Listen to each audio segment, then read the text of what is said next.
Welcome, everyone. And today we discuss Amazon attempts to embarrass Trump. So, if you've been following the headlines today, Jeff Bezos decided to attempt to make Donald Trump's tariff wars look foolish, in particular with China, because the majority of the goods that are on Amazon are coming from China.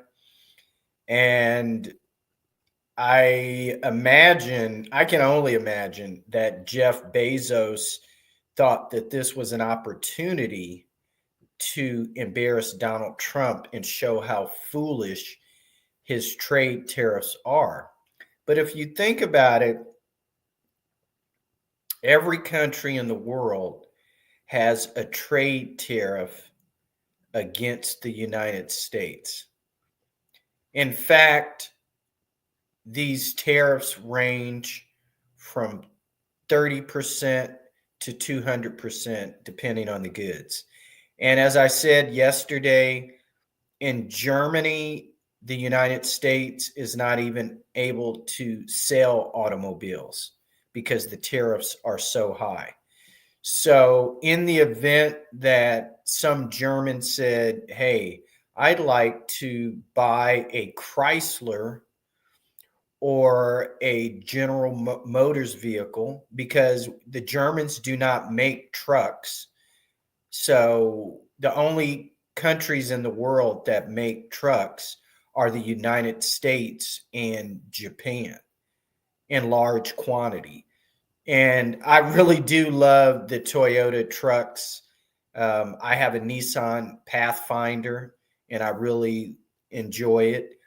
I would love to have a Toyota 4Runner, but the tariffs against the United States prevents the United States from selling GMC, actually General Motors, from selling Ford trucks. GMC, I think they went out of business 20 or 30 years ago, but we cannot sell Ford trucks, Chevy trucks, Dodge Rams in Germany. And so in Germany, I would imagine the majority of their trucks are coming from Japan. And so it makes the United States difficult to compete in foreign markets. And the trade tariffs actually were fair because initially they were fair because after World War II, the world used the US dollar as the international currency. But at that time, we were on the gold standard. Now that we are no longer on the gold standard, the world is no longer using the US dollar as the international currency, but is only using the US dollar for debt payments. So let me see if I can actually Google a list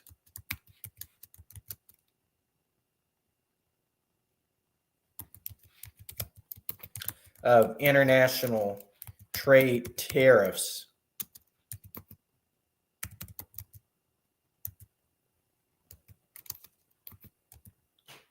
against the U.S.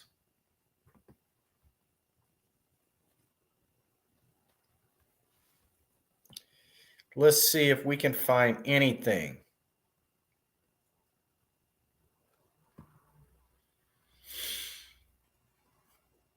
Okay, let's check out this.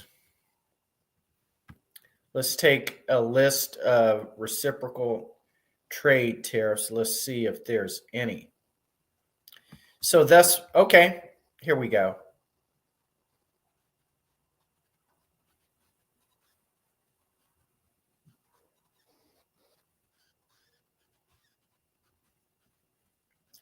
So China has basically an 84% trade tariff against the United States.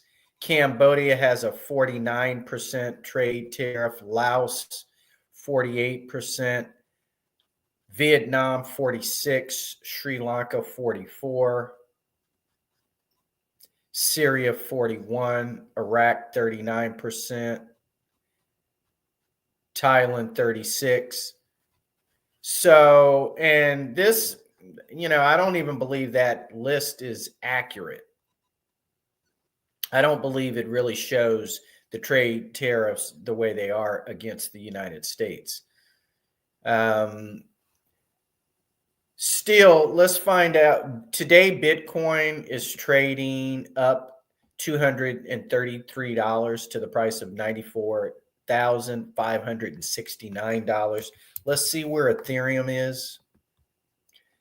Ethereum is up $1.31 to the price of 1,800 US dollars.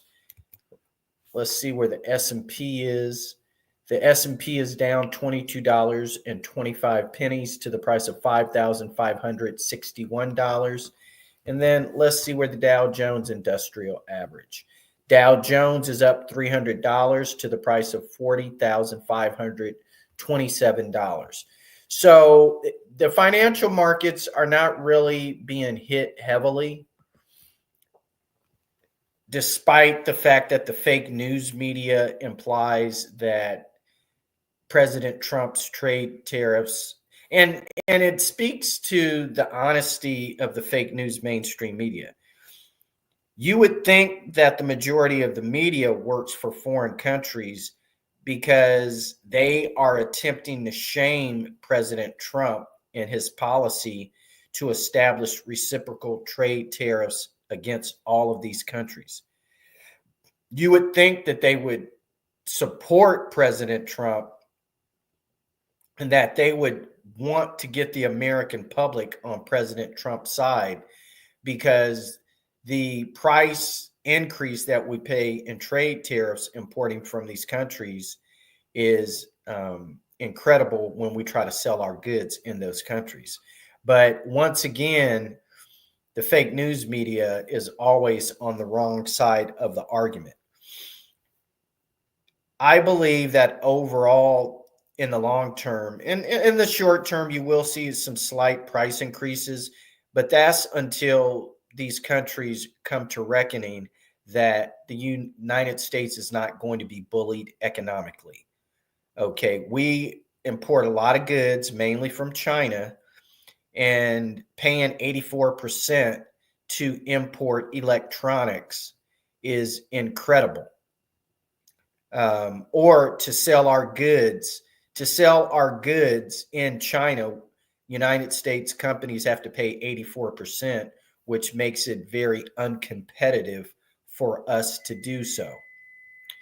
So with that, I believe that the fake news media is on the wrong side of this argument. And I believe that President Donald Trump, being a wise and savvy businessman, is going to force China to have to remove those tariffs and do business. And so I'm expecting by this summer that we're going to see some type of, and I'm going to have to turn that annoying timer that I set. It's my fault.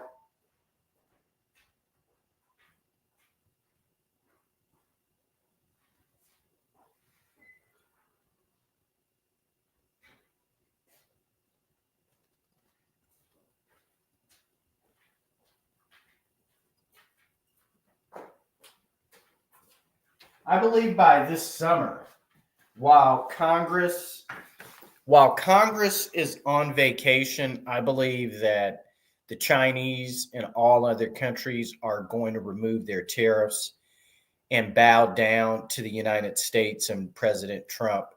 And I still don't believe that the fake news media is going to give Trump his due respect, because this is a wise move on his part to lower the price of goods here in the United States and make the United States more competitive internationally.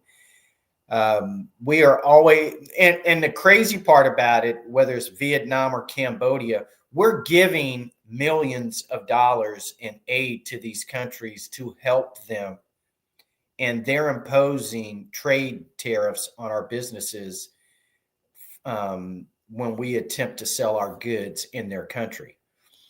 And one of the things we need to do, and I imagine we're going to do with USAID, is that by removing and dismantling USAID, that the United States is going to stop giving foreign aid to a lot of these countries.